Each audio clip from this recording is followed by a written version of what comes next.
Hey there, I'm LegenTerry. 2023 was absolutely packed to the brim with excellent video games. No matter which platform you played on, no matter what genre you're interested in, you probably found something awesome to gravitate towards. Today, I'm going to run down my personal top 10 list of the games from last year. I've produced videos covering my thoughts on several of them. I've played even more, but I can't play everything. Just like everyone else, there's a limit to my budget and my time. With that being said, if your favorite game doesn't appear on this list, it doesn't necessarily mean I didn't like it. A couple short things before we get started. Firstly, I just want to take a moment and acknowledge the crazy amount of layoffs happening in the video game industry and the tech industry as a whole. There were nearly 10,000 layoffs in the game industry and nearly 240,000 across all of the tech industry. Which, these numbers are insane, and it's a problem that doesn't seem to be going away. The only thing I can say is it's these top executives who are making the calls, and hopefully all the people working in the actual video game development are able to unionize and find some strategy to work these people out. Because without these people actually working in game development, the artists, the musicians, the writers, the modelers, the animators, all these other people, we would not be here to celebrate today. Alright, getting back on track with the topic of the video. I want to give some small awards for things that don't really fit the top 10 formula. I imposed certain rules on myself when I was building the main list. No remakes or remasters, no downloadable content, no games that were released in previous years, and no ongoing early access titles. So while not completely separate, these are 5 specialized categories. Let's begin with the Best Redux Award.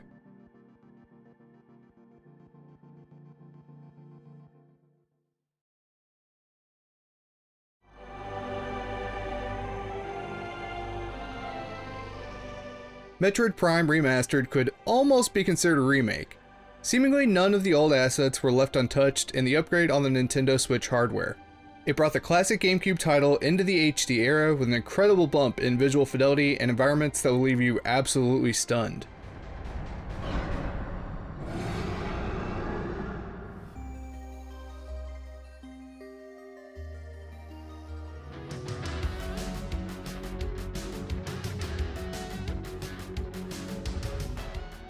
Cassette Beast is a creature collector from the extremely tiny team at Bitten Studio. It's not entirely unlike Pokemon, specifically designed to take some aesthetic cues from the Nintendo DS era, but with a darker storyline and more interesting mechanics. And it's actually really good. On the heels of a year where we got the worst performing Pokemon games to date, I don't understand how this game flew so far under the radar. Hopefully more people will give it a shot, because I really want to see more games from these guys in the future.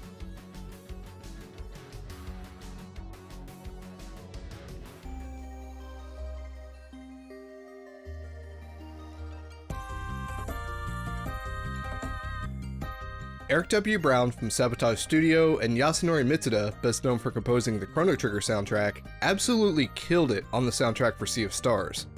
It positively thrums with nostalgic RPG energy while also giving players something brand new to love. Also, as it happens, Eric is the drummer for the metal band Necrogoblikon. I didn't know what to do with this information, but if you know the band, you'll probably find it hilarious too.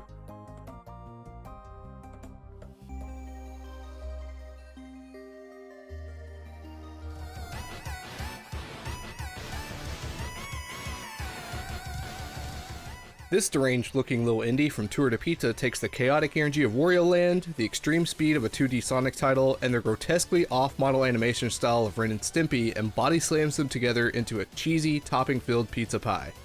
For a game that looks like it was drawn in Microsoft Paint, the developers actually spent 5 long years turning an unappealing dish of nonsense into a distinctly creative flavor profile that anyone who touches the controller can find amusing. Peppino Spaghetti wasn't the hero we wanted, but he's definitely the hero we needed.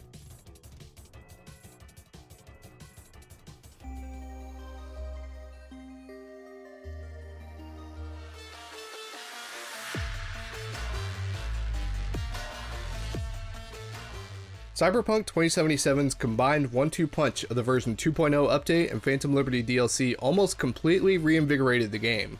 Brand new ways to play, overhauled systems, and stellar performances from Idris Elba and the supporting cast made this one of the most need-to-play pieces of content last year. Congratulations to CD Projekt Red for turning this game around and not letting it fall by the wayside. Hopefully your next game launches in a little bit of a better state and then gets topped off with extra content. Cheers. And now, onto my top 10 video games of 2023. And please, don't forget to throw this video a like and maybe subscribe. It tells YouTube to send my stuff to more people and helps me grow.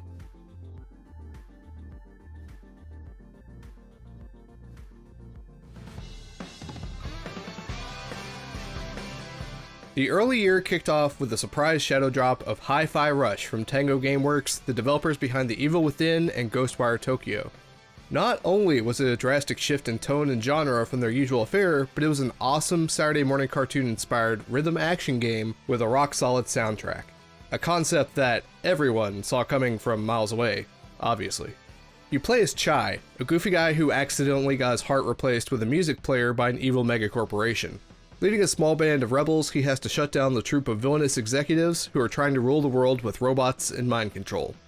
The art style blends cel-shaded 3D visuals with gorgeous 2D animated cutscenes, and the entire world bumps along to the beat of Chai's new heart. It has music from the Black Keys, Nine Inch Nails, and several other notable rock bands, along with a valid set of replacement songs from Bethesda's own in-house band for when streamer mode is active. It's silly, lighthearted fun, and it plays as good as it looks.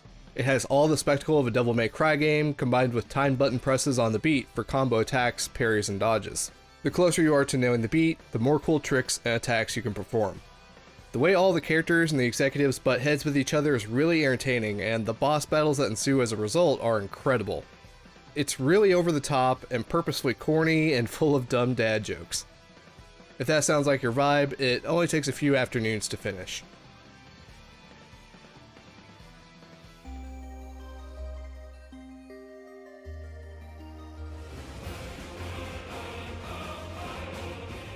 Final Fantasy XVI is pretty divisive among fans of the franchise because Square Enix took some big swings and made some big bets when they created it. It completely bucks the trend of traditional JRPGs. There's nothing turn-based about it, instead opting to go for just pure action. The tone of the story aims to be gritty and mature, having been based on the likes of Game of Thrones, but it's still a Final Fantasy game, which means Final Fantasy story bullshit. It starts with Clive and his younger brother Joshua, two sons of a king whose power and territory is waning. Clive is looked down on for not inheriting the fiery power of the Phoenix, one of a few icon monsters that the ruling parties of the world embody for war. Instead, Joshua becomes the Phoenix, and is raised to eventually use its power. As the other rulers attempt to encroach on each other's territories, a new icon of fire called Ifrit awakens within Clive just before things go horribly wrong. The combat gets a little bit repetitive, the story doesn't get executed particularly well, and I really do miss some of the RPG aspects, but the character acting, the massive set pieces, and the gorgeous visuals kept me coming back. It has some of the most memorable and entertaining boss battles ever put on a TV screen, and one of the most hype orchestral soundtracks you'll ever hear. It was really close to this year's soundtrack winner. I get that Final Fantasy XVI will never be a game that satisfies everyone, but it worked for me. And if nothing else, it introduced the internet to Ben Starr. That's a win in my book.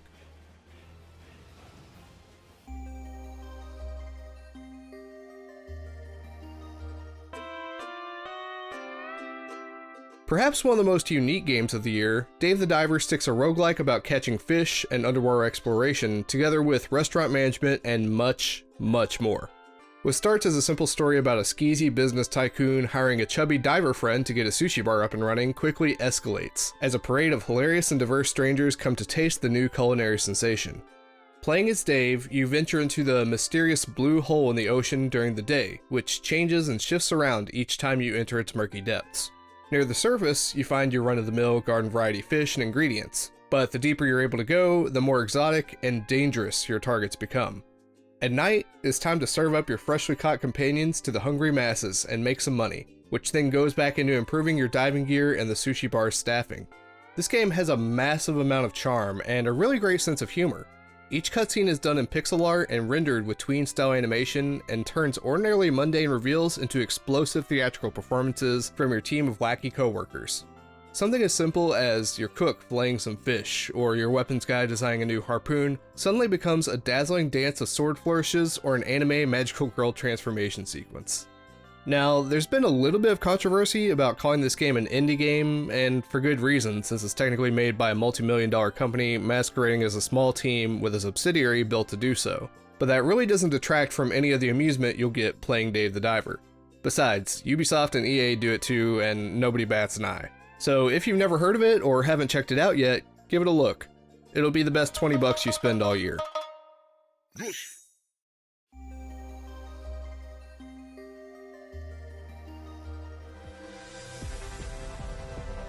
From Software has become a household name, which means they can afford some liberties when it comes to the games they make these days. And they turned a lot of heads when they announced they were returning to the Armored Core franchise after so many years spent plunging their creative efforts into Dark Souls and Souls-like games. But it was 100% worth it in my opinion. It got someone like me, who didn't enjoy living in the downtrodden, horror-inspired worlds of their past titles, to take a peek at what they were cooking. This is an action game with a capital A. Almost half the experience lies in building up your brigade of mechs, recognizing each of their shortcomings, and then honing their dull edges to perfection. And the other half is just getting good at combat, finding openings in enemy attack patterns to exploit, and mitigating the enemy's chances of claiming your head as a trophy. It's fast, it's strategic, and it's just plain cool. The story is really melancholy, as you would expect. You play as a mercenary that's essentially a slave, sent into a war for a planet that's rich in a new resource. You don't play the good guy. You're an invader whose only objective is to get the job done, no matter how morally gray or reprehensible it might be. Though I would say Armored Core 6 mostly focuses on gameplay, this is a perspective that doesn't get used with great success often, but I think they managed to pull it off pretty well.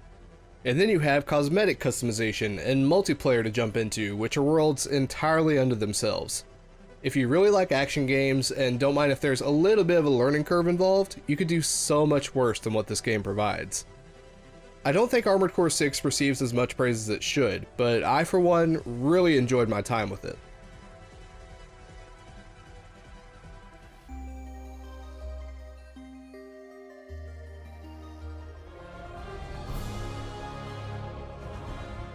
What can I say?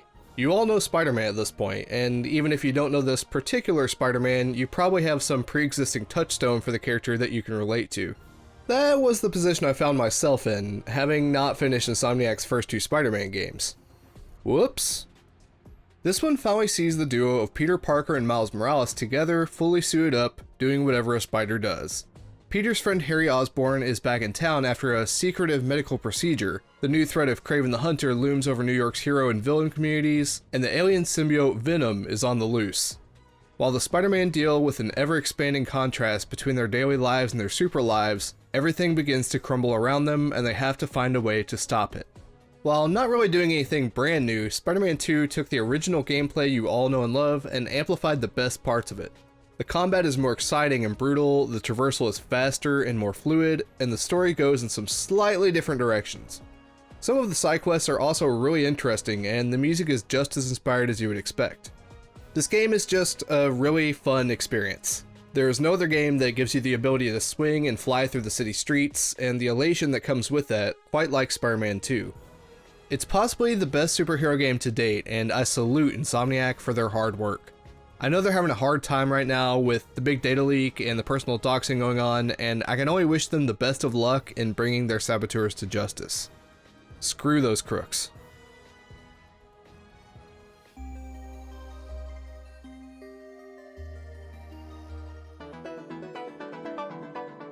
Cocoon is a game that I've been keeping a close eye on for a while. Coming from Geometric Interactive, a new studio co-founded by the former lead gameplay designer and a former programmer/composer at Playdead Studios, expectations were very high. Not only were my expectations met, but they were exceeded handily. Much like Limbo and Inside, Cocoon is a game that tells its story through gameplay and doesn't have any dialogue. It's a puzzle game that takes a single mechanical concept and manages to draw the maximum amount of potential and fun out of it. Without spoiling a ton, it revolves around the idea that each level is its own little world, contained inside an orb, and those worlds can be jumped in and out of, and even paradoxically pulled inside one another. Its art style is built on a cornerstone of mystery, both beautifully simplistic and deeply unsettling at times. It was one of the smartest games last year, and I would highly recommend it to anyone looking for a really good head scratcher that's been polished to a brilliant shine.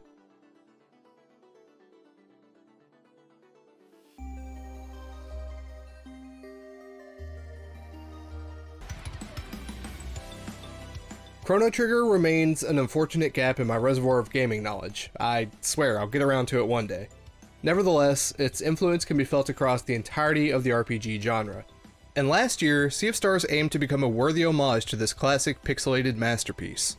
It mainly follows a pair of teenagers called Zale and Valere who were born on the summer and winter solstices respectively, which allows them to tap into magical powers. This means they are destined to become solstice warriors and cleanse the world of the Dwellers, creatures that stand as the last remnants of an immortal evil alchemist called the Fleshmancer. After years and years of training, they team up with their lovable childhood friend Garl and begin their grand globe-trotting adventure. Sabotage Studio had only released one game prior to this, a spiritual successor to Ninja Gaiden called The Messenger, and Sea of Stars acts as a distantly related sequel in a completely different genre. It's a little similar to Super Mario RPG, having turn-based combat that's mixed with time button presses for a more active feel. It also has a mechanism where you need to break locks on enemies powering up their moves by hitting them with specific types of attacks. But the art style is something else entirely. As it happens, Sabotage is home to some of the most talented pixel artists and animators in the industry, and working on Sea of Stars allowed them to flex their creative muscles with wild abandon.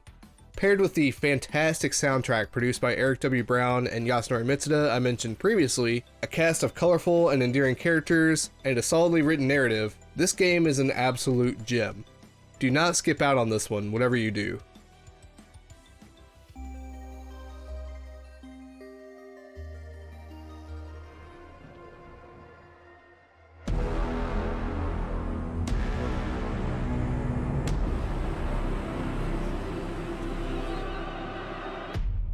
I don't typically play horror games, they're just not my thing, but for Alan Wake 2, I gladly made the exception.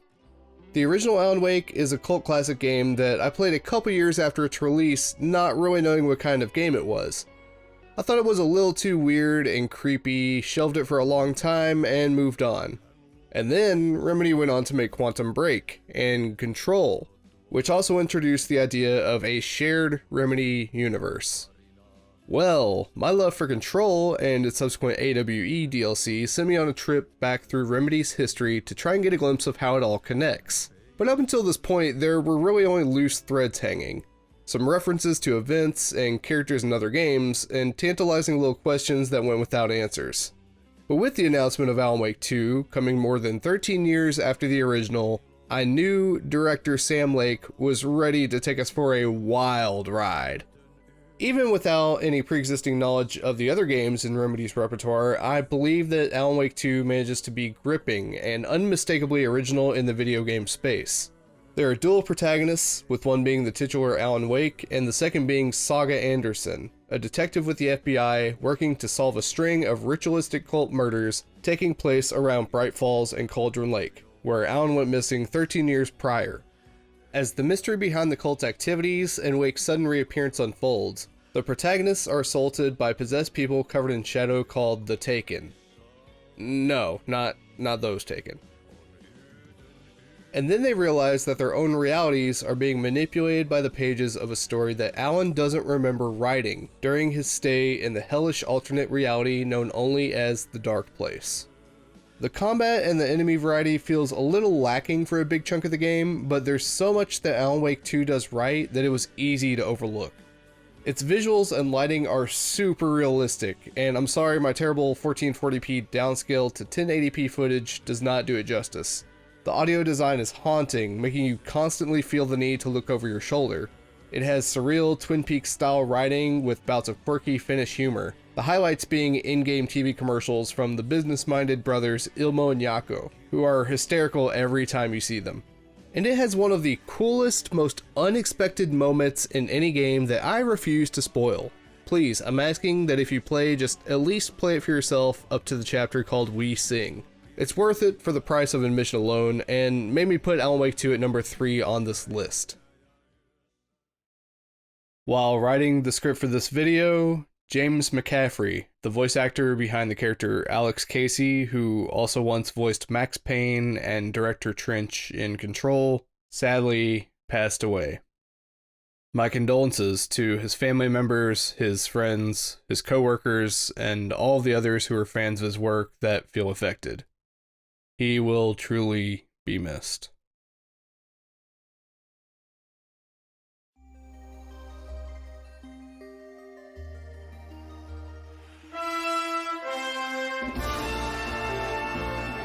The Legend of Zelda Tears of the Kingdom seemingly did the impossible last year.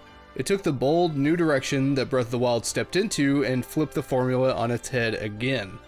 People were fearful that Tears would just be glorified DLC masquerading as a sequel, but that was never going to be the case.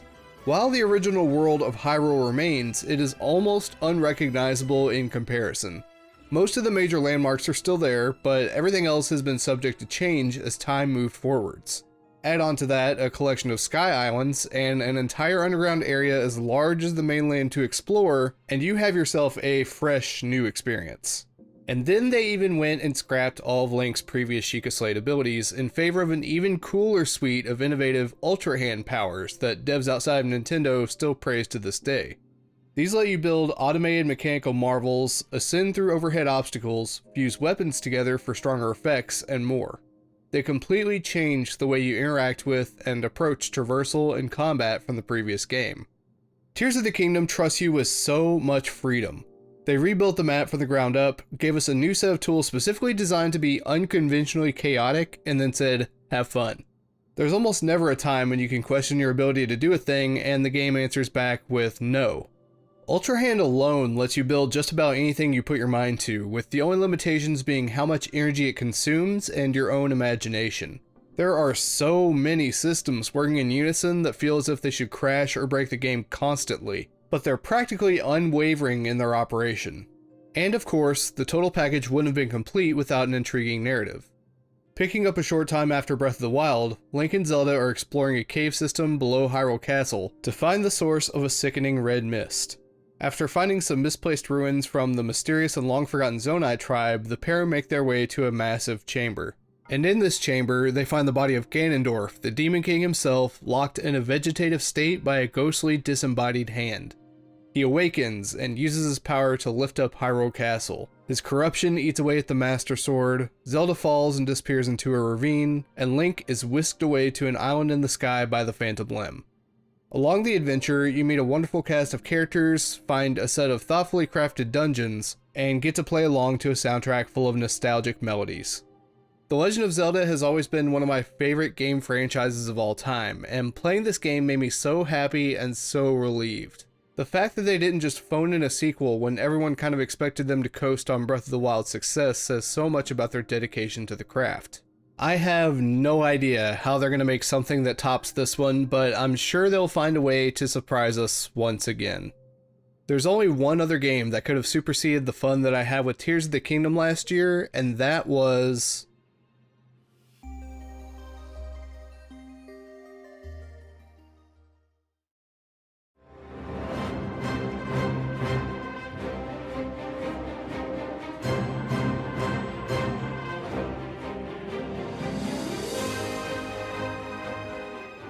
Is it any surprise that Baldur's Gate 3 is my 2023 Game of the Year? There is so much to say. I mean, this is one of the greatest video games of all time. It introduced an entirely new audience to the world of Dungeons and Dragons and taught them to love or at least tolerate turn-based tactical combat. It is overflowing with awesome characters that have their own well-written narrative arcs. There are literally thousands of impactful choices to make that can greatly affect how your story unfolds. Almost every interaction is fully voice acted and motion captured with an astonishing amount of detail and care put into the visual fidelity of the artwork and the animations. I just love so much about this game, man. The characters feel like real people. Every single one is a joy to hang out with and learn more about. The world is absolutely littered with fun side quests and objectives. There's super deep Dungeons and Dragons lore baked in, and there's a story behind every object and location that you come across. Diving into the unknown just to see what's there has never felt as warranted as it does in this game. The hunt for personal power gains and ways to meticulously character build ticks every little nerdy box on the character sheet. Amelia Tyler as the narrator makes every action that you take feel like an exercise in risk, excitement, and authority. And there's no disruptive season pass or microtransactions to speak of. The story kicks into overdrive right out of the gate. Mind flayers are assaulting the populace and kidnapping anyone that their Nautilus ship can get slimy tentacles on. Being one of their many victims, you get trapped aboard their vessel and have an alien tadpole shoved into your brain. Then a fleet of Githyanki riding red dragons swoop in from a portal and start tearing it apart. The Mind Flayer piloting the Nodloid attempts to escape by warping away, only to end up in Avernus, D&D's version of Hell.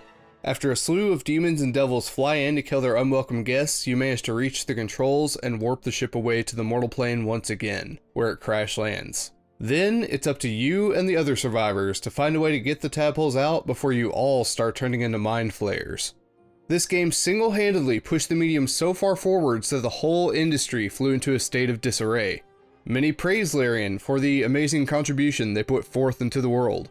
Some wrestled with the idea that, with enough determination and effort, a self-published independent studio could make a game that explodes in popularity overnight, even within a super niche genre. And others just wanted to see bears for some reason. The fact is that Baldur's Gate 3 is an enigma whose success I doubt we'll see emulated within the next 10 years. But here's to hoping the other big studios take some notes, buckle down, and try their hardest to do it anyways. Because this was one for the history books. Natural 20, a critical success. So, those were my top 10 games of 2023. The year was so dense with great games that it took me weeks just to narrow down the list that much. I'm not saying that I don't want more great games, but I kind of hope this year takes a little bit of a break and gives us more breathing room to savor what we already have. What does your list look like? Feel free to leave a comment down below, maybe tell me how much you disagree with me. Respectfully. As for me, I'm exhausted, so I'm gonna go take a really long nap. Hope you had a good year, and I'll see you again soon. Bye.